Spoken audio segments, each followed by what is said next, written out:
2022 post-launch. It's Post-launch? something you guys have been asking GM for connected? a very long time now, and is a first for the NHL series. Gurn, can you do the honors of unveiling exactly what GM I'm connected. talking about? GM connected. So I'm GM very connected. excited to tell the community that we are planning on releasing roster sharing for the NHL 22 this year. We're going to allow the users to upload and share their Roster files sharing! throughout the community and import them into franchise mode and playing with their favorite rosters from the community in their favorite mode. The roster sharing feature we know the community has been asking for a very long time. Yo, what's going on, guys? What PaddaKillz here. We have a lot to break down. I just watched this deep dive premiere. It's an 18-minute video. I'm gonna keep this really short for you guys. I'm gonna just go over the important stuff. So drop a like, subscribe to the channel if you guys are new. Biggest thing is roster sharing. Y'all saw my live reaction to roster sharing. I love that they've added that in. We're gonna talk about that a little bit later. Go drop a like, subscribe to the channel if you guys are new, and let's go right in this video. So obviously the first thing they did is they basically introduced us to Be a Pro. Now obviously the first thing we have with Be a Pro is basically you choose obviously your archetype. So right here you could be a sniper, two-way player, grinder, dangler, whatever you want to be. It also affects your zone ability. So different archetypes will have different superstar X factors. For example, if you do choose a sniper, you're gonna get the sniping, or you know, like you got the what's the thing, the snappy snap. I forgot the X factors, but you guys know what I mean. That's how it would really work. I'm gonna kind of skim through this part. But obviously, Be a Pro, I'm going to be honest, first reactions of Be a Pro, it kind of looks the same, guys. I'm not going to lie to you. It definitely looks the same.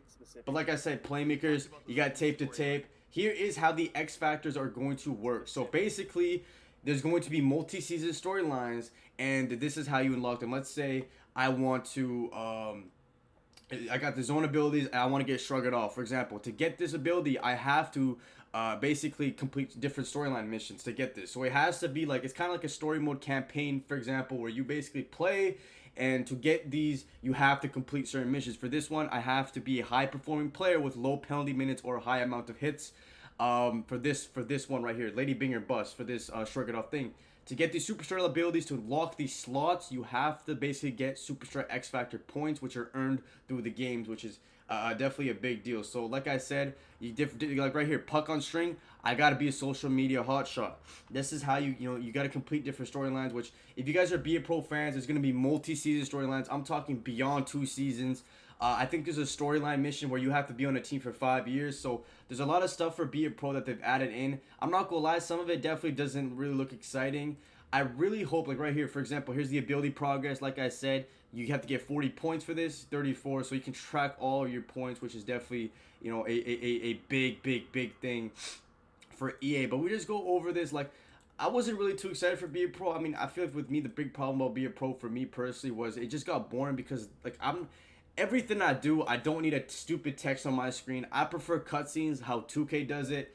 But I mean, again, right here, for example, right here, this is the first story mode challenge you get. So instead, you can pick between the storyline. Like, for example, there's 2 different storylines you get to pick. For this one, you got to play 5 games, get 2 goals, 2 hits, and you play 5 games, you need to get 2 goals, 2 assists, and 5 hits. And like I said, it's going to give you a brief description of what this journey is. You're just starting your career in the NHL, and your future world is going to be Spinorama. So obviously, this is what I wasn't really a big fan of in 21. I just did not like this cutscene for every single thing. It just got so boring. Like, I prefer it to be, you know, voice and like an actual cinematic cutscene. But that's why I really hope EA does in the future. Like 2K does it amazingly.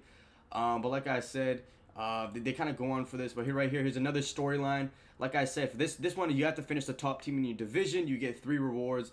And obviously, this is cool. I think there's another one where you got to win multiple Stanley Cups. There's fan interaction. So for Be a Pro, they've added in fan interactions. So you can talk to fans and stuff like that, which is, you know, obviously fire. Obviously, here is kind of the locker room. They've added 10K points now for your likability meter, which is last year, I think it was 1,000. So obviously, 10,000 is going to be a lot more. Obviously, it's going to be hard to get the legacy thing too, bro. It's going to be very difficult to get that as well. Now, here is kind of the big thing. We go on to franchise mode. I know a lot of people are excited for franchise mode. The big thing in franchise mode is obviously we have the Seattle Kraken 32-team expansion using default rosters. It's kind of the same thing. You can also do a 33-team expansion as well if you would like to. We basically have already had this before where, you know, you obviously protect your players. Guys, one thing for sure is the menu looks way more cleaner, which I obviously mess with the menu. Obviously, like, little things like the menu are definitely, you know, they add taste to the eye. I'm not gonna lie, y'all. But obviously this thing is pretty much the same. It works pretty much the same as previous years. Nothing really too crazy about the expansion factors. I like how they've kind of organized everything. One thing they will also added though is you can exempt Seattle from being drafted from the 33rd team with the expansion. So you can turn this on or off. It's all up to you. Everything else the same though. It appears that they've also, player morales, everything is still the same. Fog of War, auto staff management, which is, obviously kind of concerning. Next big thing is scouting is going to be even more important this year with franchise mode because of the X factors, how they affect your player. Because obviously in previous years you look for their player types, their potentials. You're also going to be looking for their X factors. Right here, there's Shane Wright. If we actually look at his X factor ability, he's got the zone ability of Send It. Superstar abilities of Third Eye, Unstoppable Force, Elite Edges. So you basically scout your guy. You can see what superstar abilities they possibly could have, which adds a total depth into scouting now, which I'm obviously very excited for. Obviously, scouting is going to be a little bit more difficult, but it is definitely good to see this added into the game. And also, X factors are going to be affecting your team chemistry, your line chemistry. In previous years, player type will affect it. Obviously, X factors is going to do the same. So, for example, it's also going to affect your power plays and your special teams. For example, let's say you have an offensive zone ability. It's going to help your power play and stuff. It's gonna be good, man. So obviously, I'm very excited to see it. You guys know line chemistry is very overpowered in NHL 22. There isn't too much added of it. Like the big thing is X factors, how they affect your team chemistry. And they can also affect your defensive chemistries and obviously your special teams. The biggest thing they talked about here is roster sharing. So there's 4 different things in roster sharing. You can download community files, share files. So you can share your own personal files. You can check what you have downloaded, what you have saved in the active roster, which is obviously fire. So we go on to here. These are the rosters. For example, I go into the community rosters. I can download different community rosters that people have up, which is obviously fire.